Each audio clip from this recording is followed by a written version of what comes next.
action voice, you know.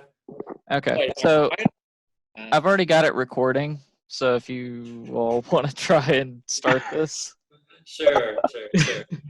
I guess I'll start. Nathan, firstly, welcome to F and Movie Podcast. I'm your host Dylan Camacho, and today Nathan's in Colorado. yeah, I got the mountains behind me. That's why we had to do it this way. It's not Colorado, by the way. It's Wyoming. I mean, Wow, that's like I've ever been to a flat state. I don't know. So, also with us from a basement or a possibly hostage area or a garage. It looks like it's Mason Rector, everybody. It's true. It was the third one. It's the basement from Brothers. Yes. Yeah. The basement from Brothers. And also here, coming from a cup, is Price Bell. Price, everybody. Hello, everyone. All right. So as you can tell, we're not all gathered together spreading coronavirus. Today we're practicing social distancing because COVID-19 is a better name than Corona. So yeah, what movie are we talking about, Nathan? We're talking about Brokeback Mountain, which is why I'm in the mountains. Oh, I get it. Guess that. Yeah. So, before we really get much into this movie, for one, I think a lot of people already know what this movie is. But for another thing, I really want to know why you picked this for Price. Yeah. I would love to know this. Begging. So I've been sitting on this hand for a while now, right? And I mean, guys, it's not a deep thought process. So Price has I don't even remember what the dude's name is or what the band name is. It's the gay cowboy one. Grant McDonald? Yeah. So you listen to that like all the time, more than I think is comfortable. And between that, recently me and Price went up to like a card game tournament, and I just put on like gay erotica the entire time. You did that, not me. Well, yeah, but you enjoyed it. You reviewed it really highly. So we're learning a lot of things as you are, as the viewers too. Don't worry, me and Nathan are completely in the dark. Yeah. This past, Bernie Sanders is a gay unicorn. Please make this stop. I'm done. No, I don't listen. He loved it. It's just because he's okay. He didn't love that part. If it was Trump, he would have loved it. Sorry, he votes for him. So anyway, moral of the story is that I don't know. I wanted to go something unsafe, and nothing's more unsafe than gay unprotected sex. So I went with Brokeback Mountain, and I know you're a big Jake Gyllenhaal fan. Heath Ledger. I was just like, okay, I heard he did really solid in this performance. Let's see if it's the kind of drama that Price likes, because it's not the kind of drama that I like at all. You haven't even seen this before? No, I thought you had. Oh, okay. Right, I've seen it before, but I remember thinking it wasn't like my cup of tea, but I remember thinking it was one of those dramas that I was like, well, I like good dramas. Price likes trash dramas like Foxcatcher, so maybe this is actually his kind of drama. And it's totally unsafe, which I kept getting all the flack for last time. So I'm willing to shoot myself in the foot and see if this is Price's kind of drama. So let's get into the meat of it, unintended. All right. And let's go camping, boys. So let's hear it. Mason, what's your thoughts right off the bat? It's so you said it's a drama, and it is very, very much a drama. It is the only thing. It's the only genre that it belongs in, because there is no tension. There is nothing that really that changes tempo at all. I like the characters. I think Heath Ledger did a very good, sort of closeted, not going to step out of his boundary around public. I think he did really well. Jake Gyllenhaal was pretty okay too. But it wasn't only not Price's cup of tea.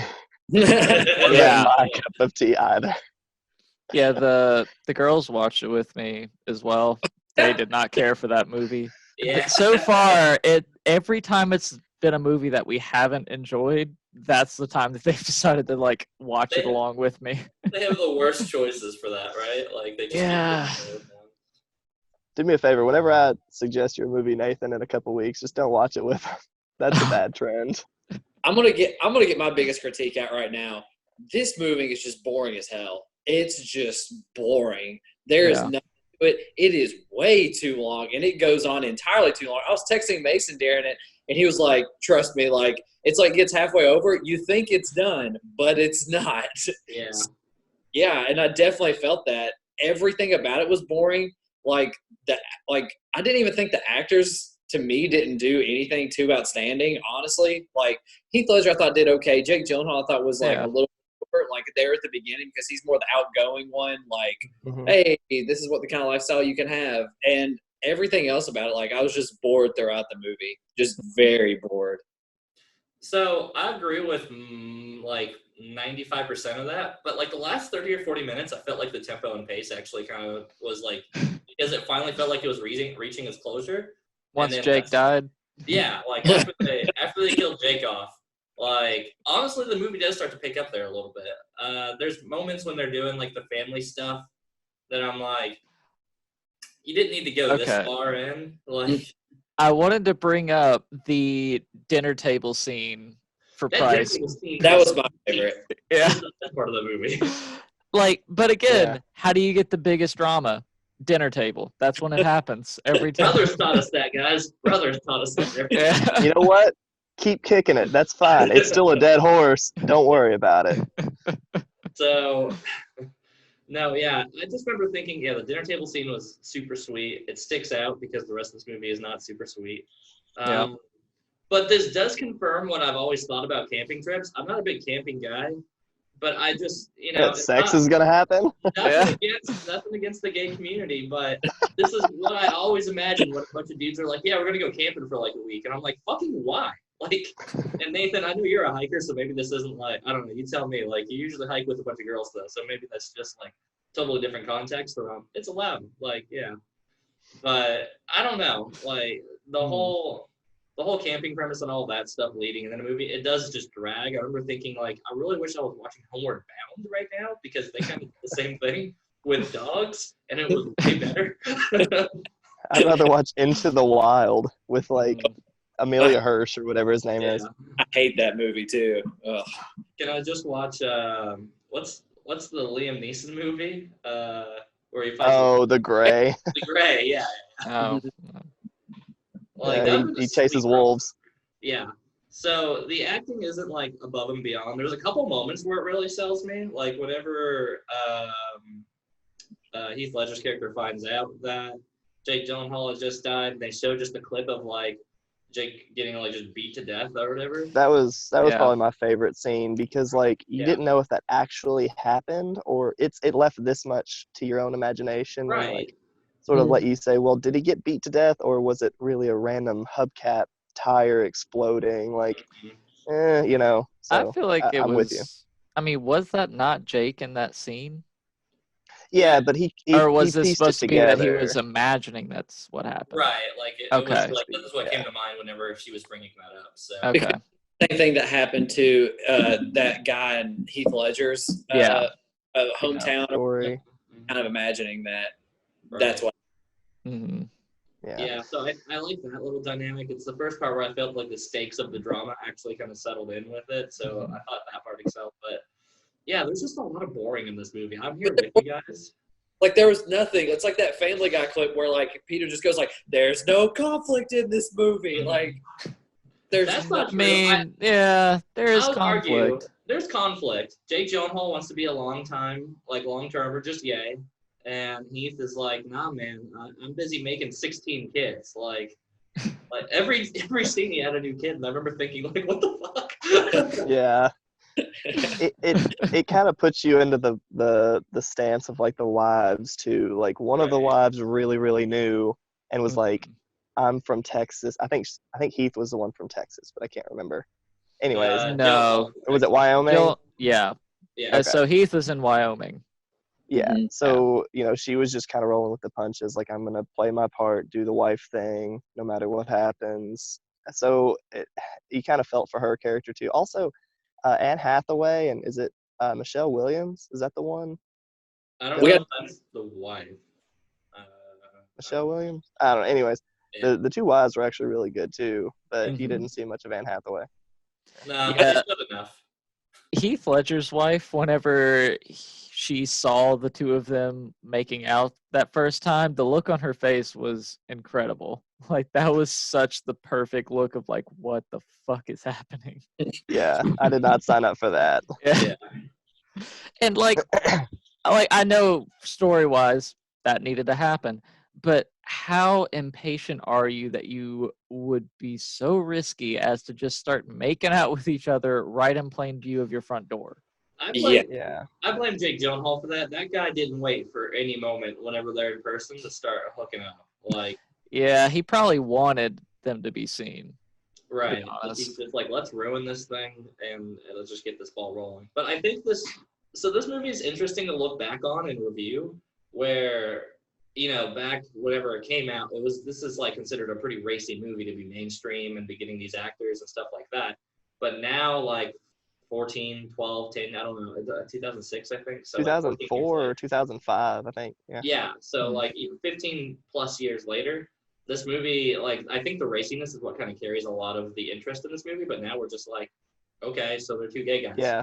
So what? Yeah. Right. Times have changed since 2005 in that degree, which is good. But I do like that they put it all the way back in like the 1960s or whatever it was, where it's still like controversial, so it's timeless in that way. That's what actually helps this movie, because like if you had put this movie in the 90s or the 2000s, this isn't a movie, So like if you put it back then in the Midwest, or in the West rather, it does help its case with the the gay community and stuff like that. I mean, I'm sure it was tough, and you sort of saw it through their characters. But I don't agree with the being all right with everything that happened in it, because goodness, whenever like Heath Ledger went into the tent with Jake Gyllenhaal for the first time, no, I can honestly say I was not ready. I was not comfortable with it. I didn't want anything to do with that scene. It went on for like a minute and a half. I turned away during it. I was like, this like just, I don't know.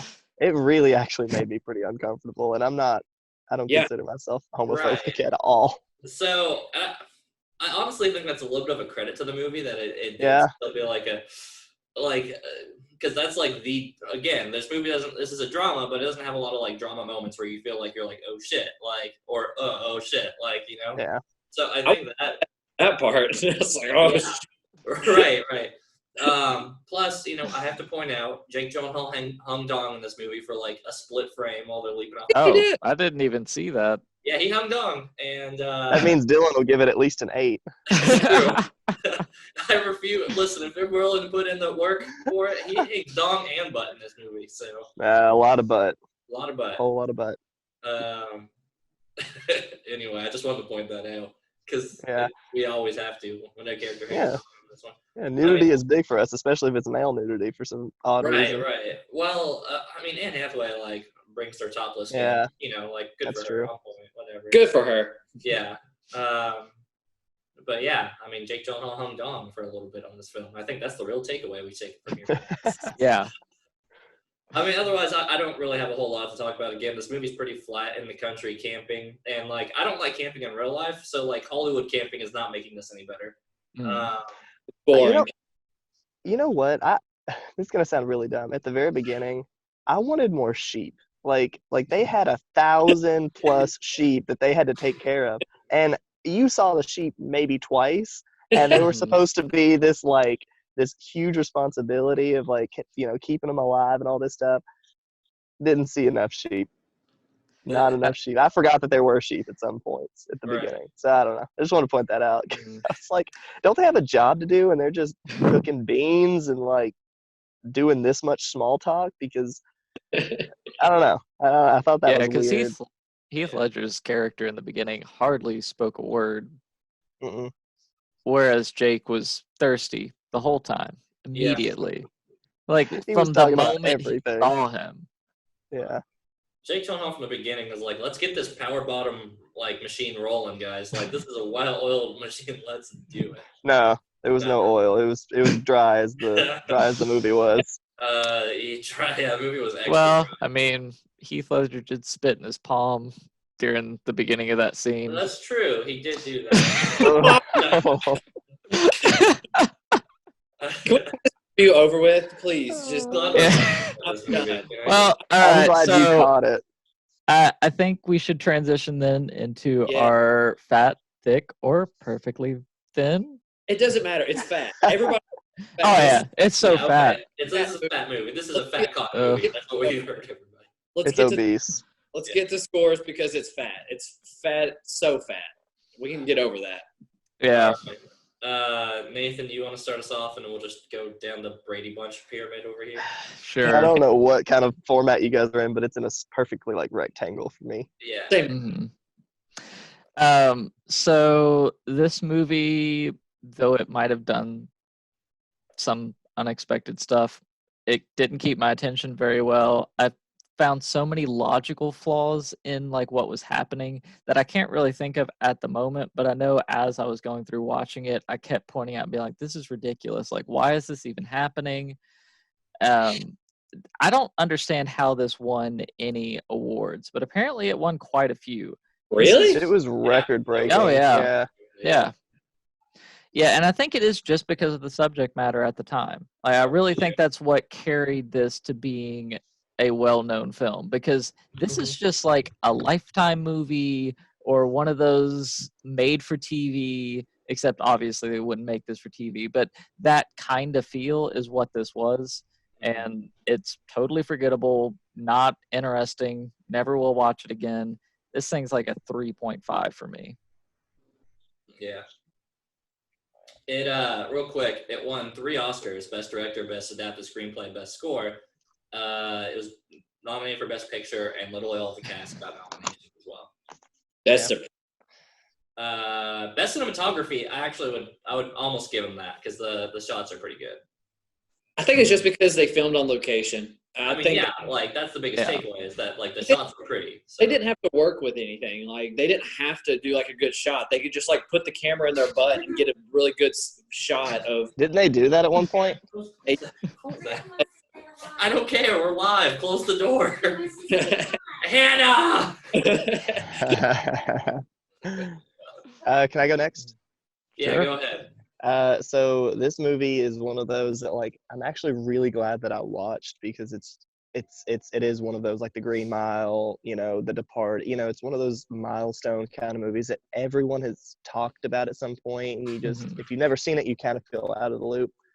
But this movie, like I was telling Price through text, like at about an hour 3, whenever they kind of hooked back up, after they had both been married and had a kid or something, I could have sworn that it was about to end for some odd reason. It had another hour left. An hour left it had. So I'm going to have to give it a 5.5, but with an asterisk. I am glad that I watched it, because I would have never watched it outside of you having us watch it. So Yeah, I mean, that's fair. Yeah. I'll go next as my door keeps opening because my dog is being terrible.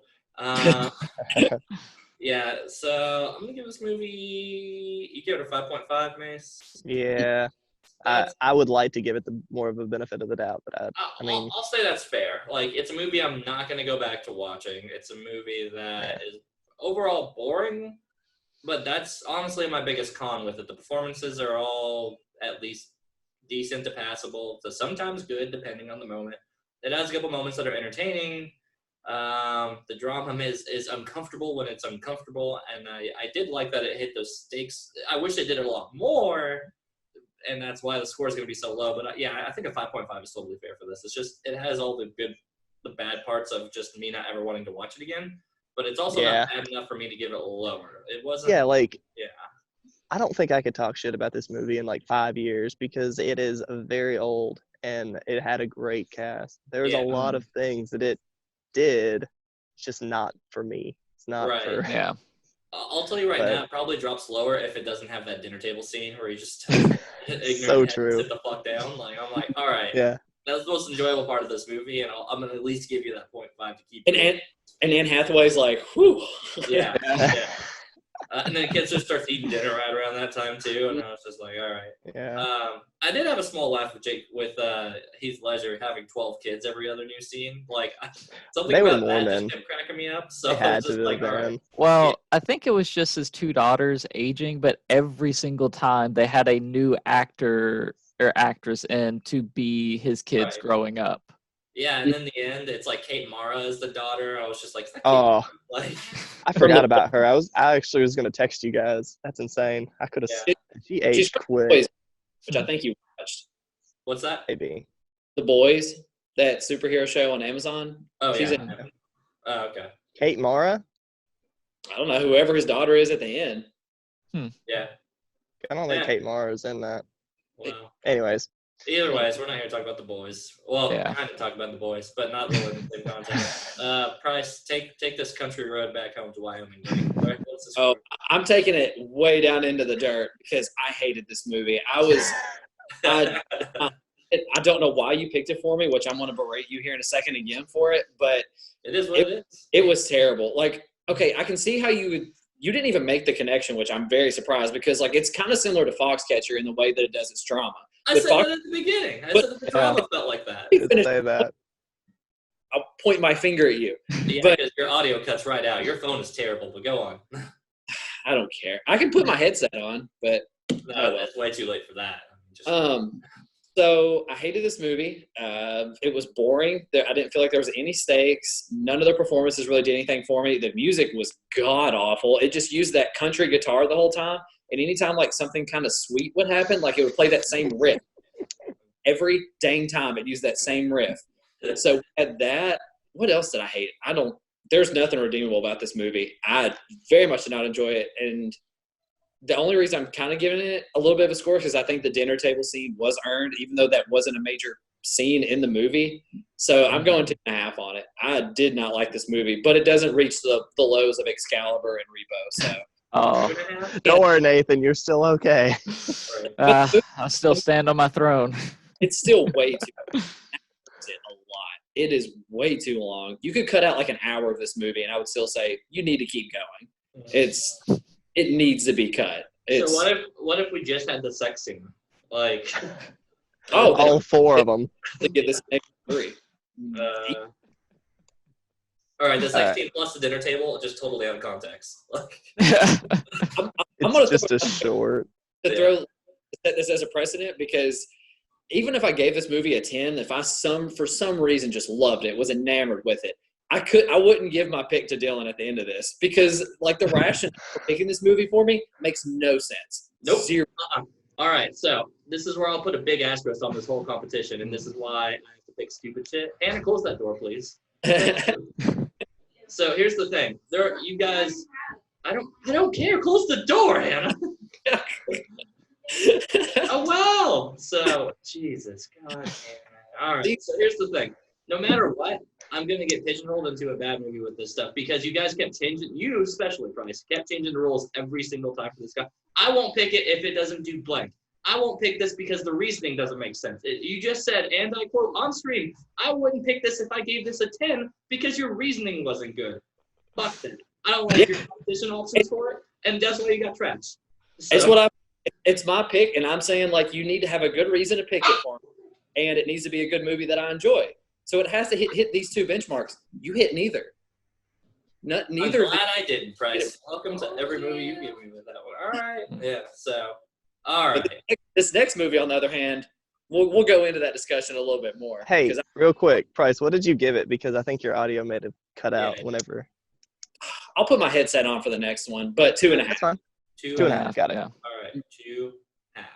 Cool. Well, Good. so speaking of the next one, it's Uh-huh. going to be Mason's turn to be picking for Price. So you want to go ahead?